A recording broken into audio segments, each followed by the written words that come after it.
দর্শক, ইনকিলাব মঞ্চের মুখপাত্র শরীফ ওসমান হাদির মৃত্যুতে তার গ্রামের বাড়ি ঝালকাঠির নলছিটি শহরের খাসমহল এলাকায় বসে শোক।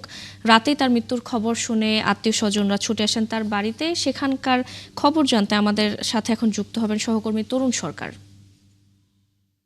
তরুণ, ওসমান হাদির বাড়িতে এখন কি অবস্থা দেখছেন এবং তার মৃত্যুর প্রতিবাদে সেখানে কোনো কর্মসূচি নেওয়া হচ্ছে কিনা জানাবেন। ফারজানা, আমি এই মুহূর্তে রয়েছি যে নলছিটি উপজেলার যে খাসমহল, যে বাড়িটিতে ওসমান হাদি জন্ম থেকে এবং শৈশব পর্যন্ত বেড়ে উঠেছেন। তো এই বাড়িটির ভিতরে বাড়ির মধ্যে রয়েছে এখন ওসমান হাদির এক বোন এবং আহ, সেই বোনের যে হাজবেন্ড, অর্থাৎ ওসমান হাদির ভগ্নিপতি। আহ, তো এই বাড়িটির মধ্যে আসলে যে উৎসুক জনতা গতকালকের রাতে যখনই জানতে পেরেছেন যে ওসমান হাদি আর নেই, তখনই ওসমান হাদির যে প্রিয়জন তারা কিন্তু দলে দলে ভিড় করছে। তো নিরাপত্তার জন্য আসলে এখানকার যে নিরাপত্তা কর্মী, এখানে পুলিশ আছে, এবারে এখন আহ, নিরাপত্তা দিচ্ছে। তারা কিন্তু বাড়ির মধ্যে আসলে সেরকম সবাইকে প্রবেশ করতে দিচ্ছে না। আহ, এখন এই বাড়ির যে ওসমান হাদির যে পরিবারের লোকজন কিংবা স্বজন, তারা জানিয়েছে যে আসলে ওসমান হাদির মতো যে একজন মহান বীর শহীদ হয়েছেন এবং তার এই শহীদ হওয়াতে আসলে এই যে বাড়িটি তো পুরো এখন শোকের আবহ চলছে এবং পাশাপাশি কিন্তু পুরো উপজেলাটাই কিন্তু এখন নিস্তব্ধ বলা যেতে পারে।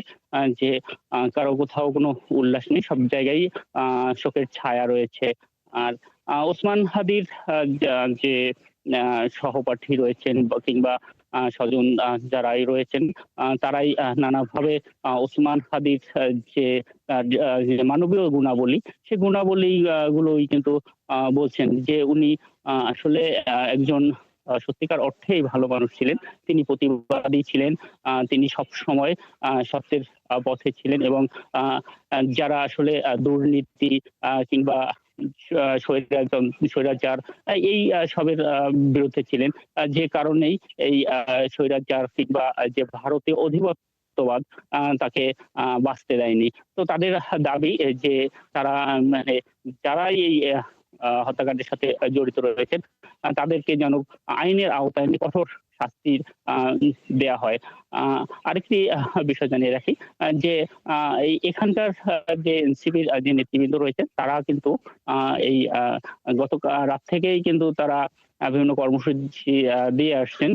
তারা শহরের বিভিন্ন জায়গায় কিন্তু রাতেই তারা অবরোধ কর্মসূচি পালন করেছেন এবং আজকে দুপুরের পরে বিকালের দিকে তারা এই নলছিটির সিটির এনসিপি নেতৃবৃন্দ কর্মসূচি দিয়েছেন।